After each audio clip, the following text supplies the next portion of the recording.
Radio.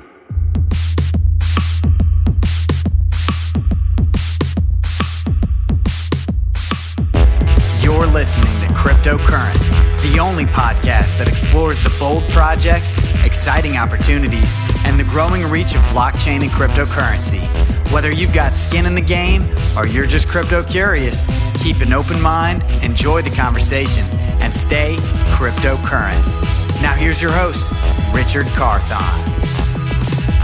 Hey everyone, your host here, Richard, and before we dive into today's episode, just want to give a quick reminder that we have a newsletter that goes out Monday through Friday that's powered by artificial intelligence.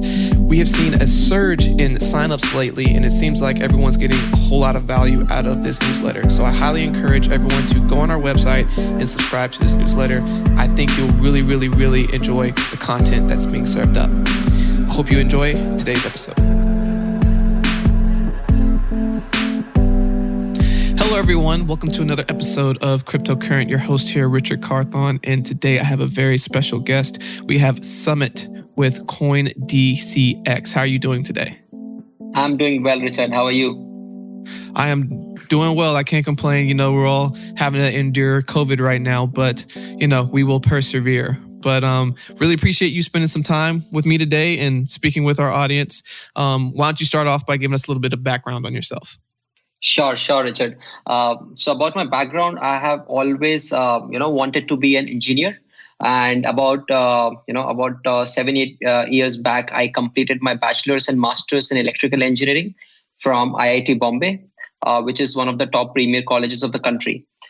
Post my graduation, I began my professional career in software engineering field with Sony and worked at their Sony headquarters.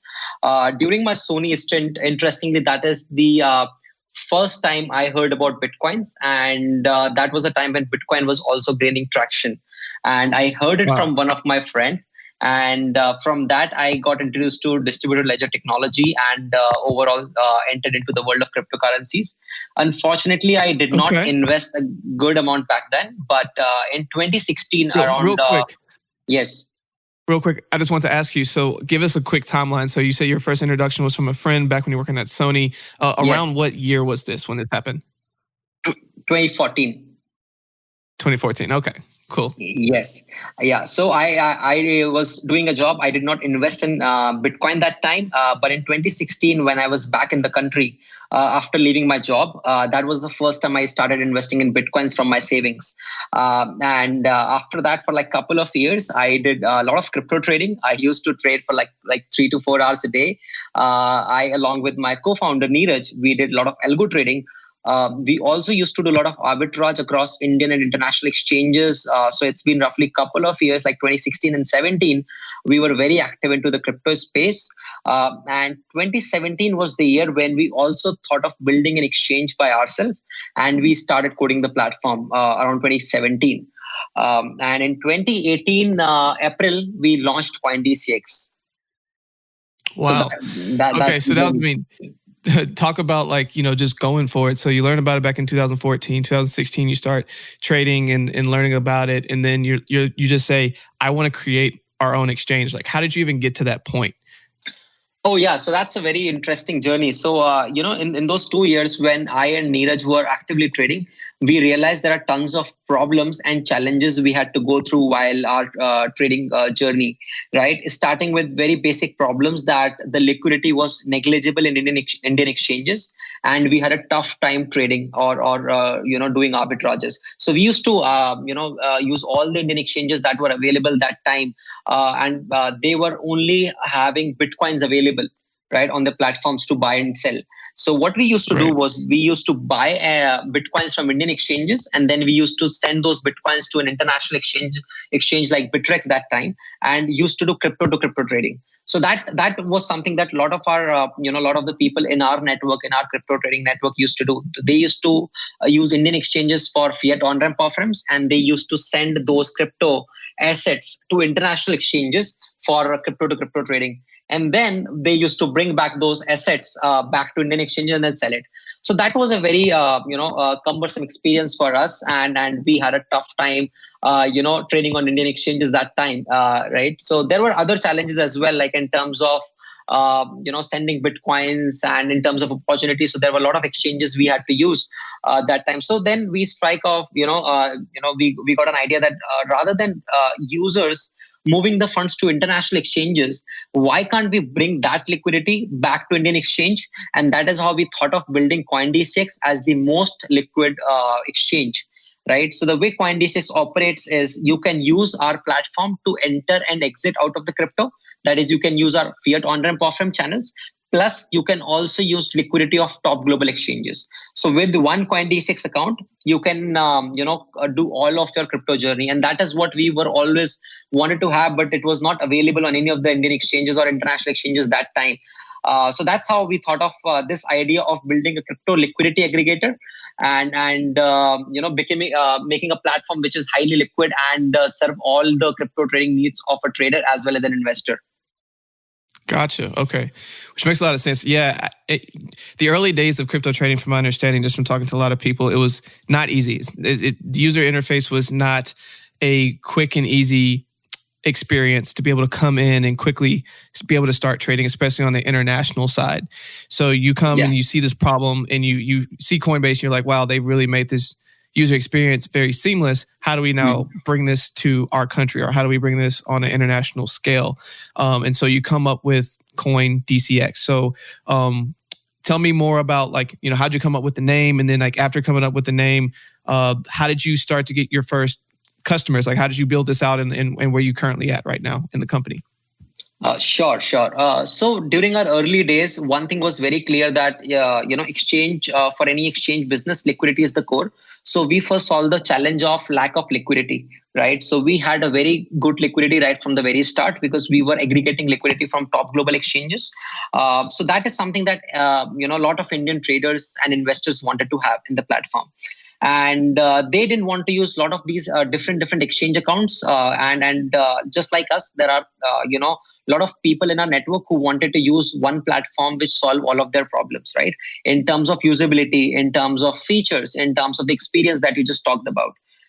So when we launched the platform on day one, there were people who created a Telegram community, right? So we saw a Telegram community being created about CoinDCX.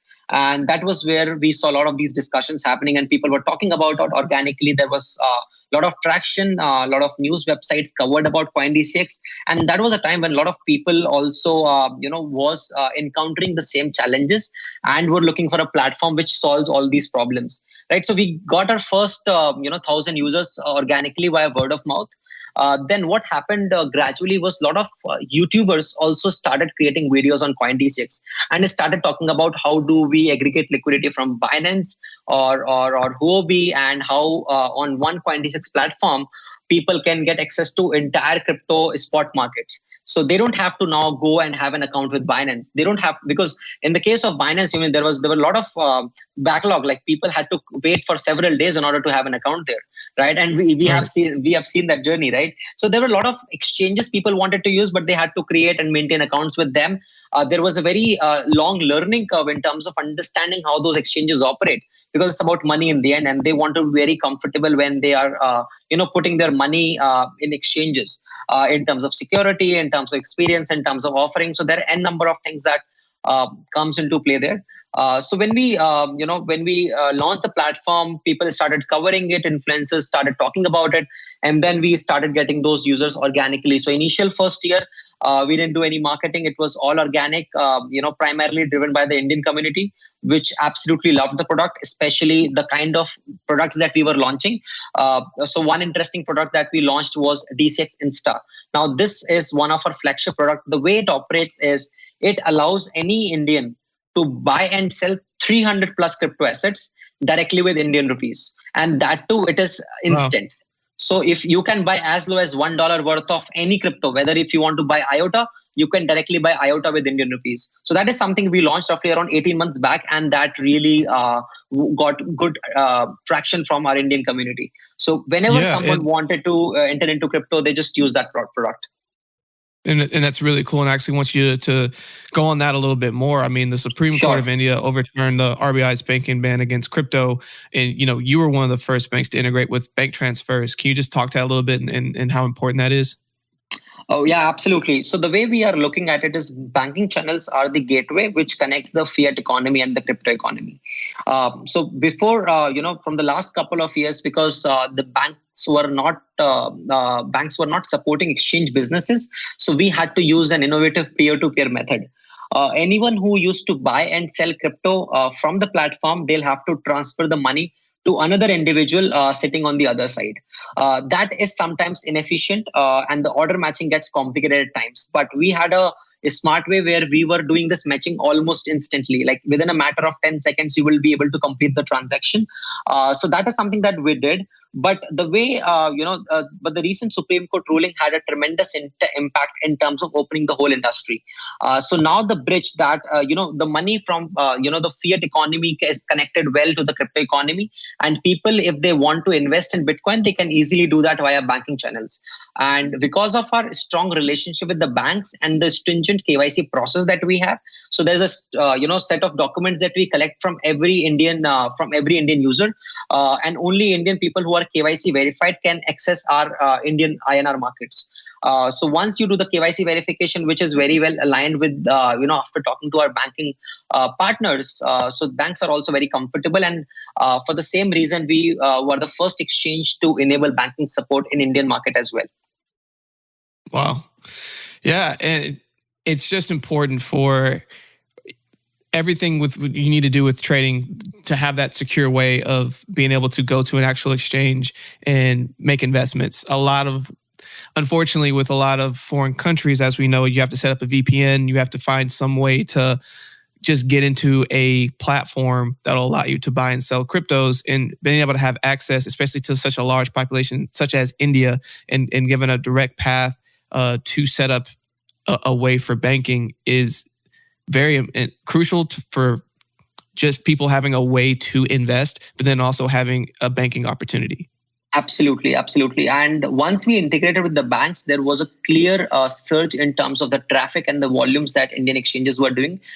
Specifically, CoinDCX, we saw a 10 times jump in growth in signups on the platform. So that what that means is there were lots of people who were sitting on the boundary, sitting on the fence, and waiting to hear the regulations and the judgment of Supreme Court, and then they can invest in Bitcoin.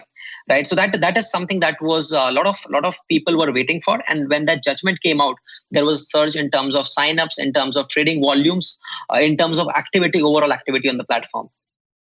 Right, which is great. And another thing that you did with CoinDCX that I appreciate a lot, and the whole reason why I started cryptocurrency in the first place was the education piece. And I saw that CoinDCX allocated like $1.3 million just to education. Can you expand on that a little bit?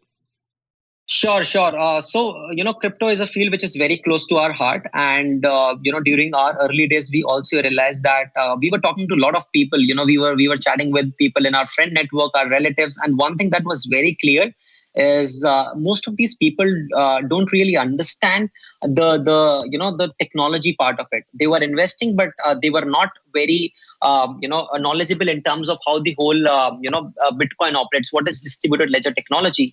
What is blockchain? And so I think that was a big gap that we wanted to fill in. And we also expect that there will be next set of millions of people who will enter and invest in the crypto space in India. And we want to be sure that when they invest, they make sound investment decisions before investing, and so that they can navigate through the crypto world safely. It's a very volatile market, so we felt that there is a strong need to educate people about crypto in India, especially in a country like India, where it is new and very few people are exposed to the overall crypto space. For the same reason, we thought of pledging $1.3 million to crypto education and launched the Try Crypto campaign. And this is one of our steps. So right now it is roughly 4 to 5 million people in India are somehow connected to the crypto world in India.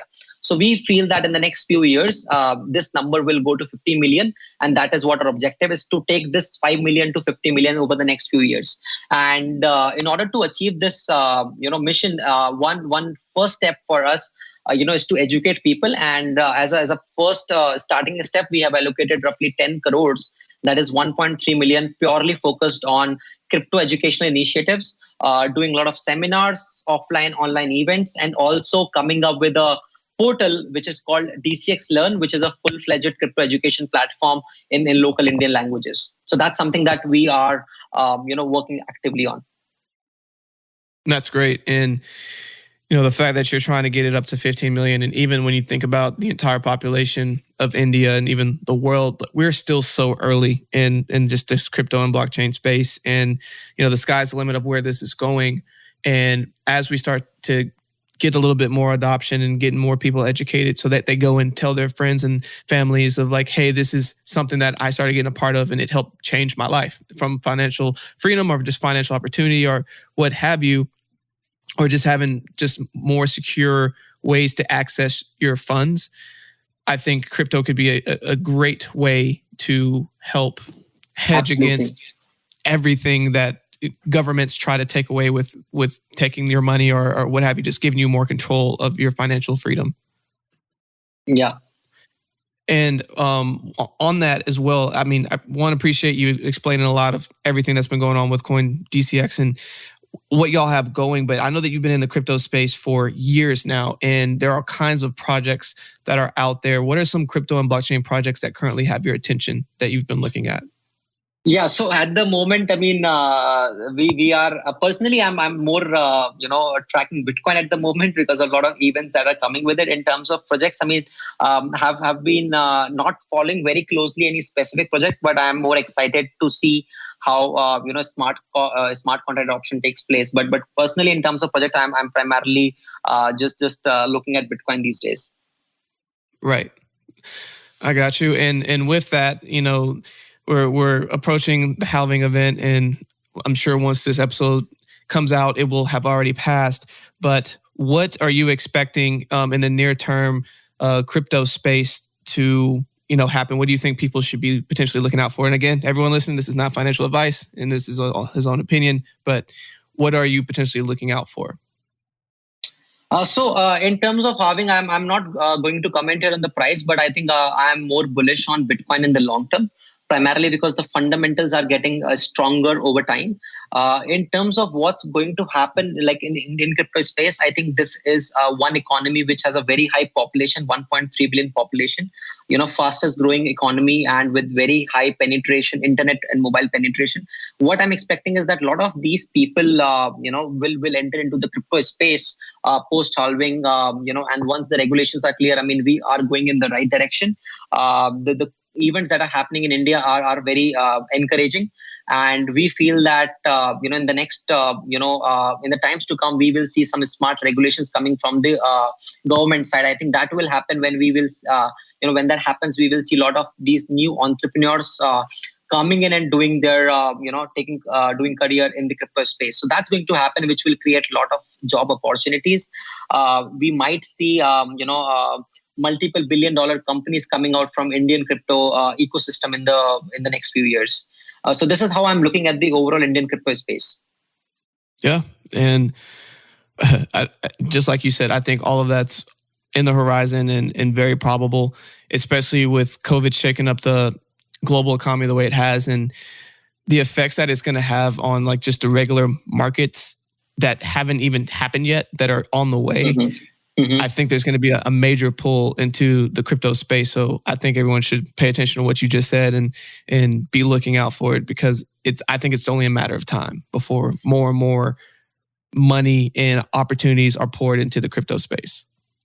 Absolutely. I think this 2020 and 2021 is going to be very exciting for the crypto industry as a whole.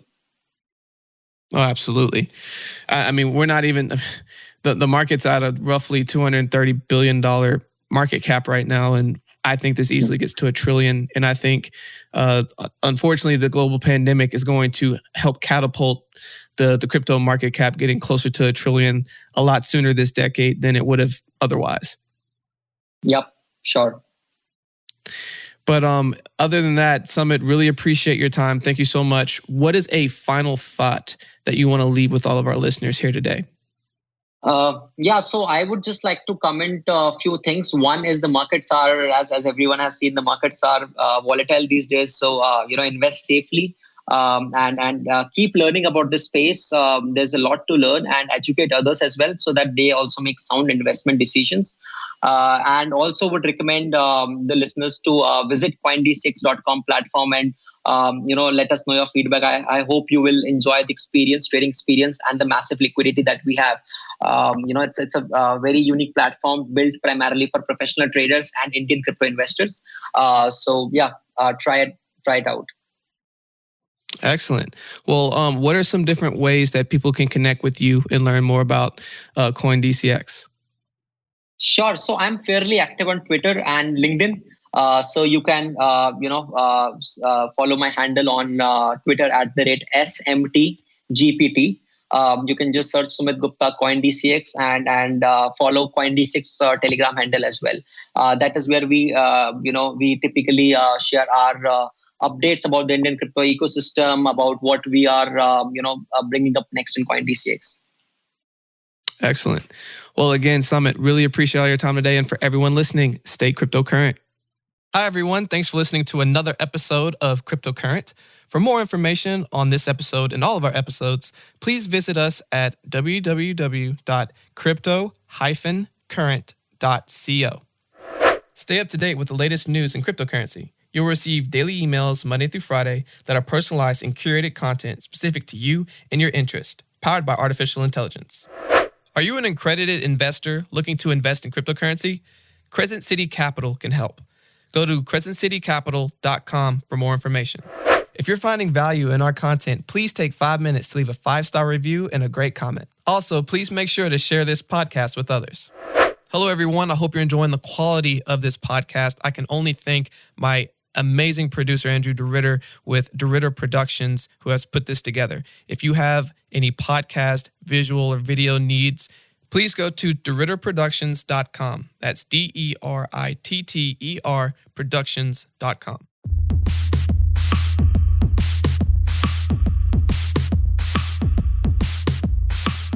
Thanks for tuning in to another episode of Cryptocurrent with Richard Carthon.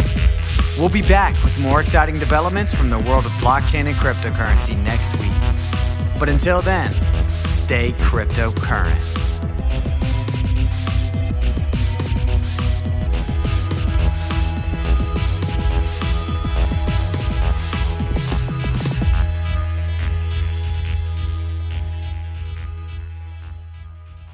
Please use available exits now.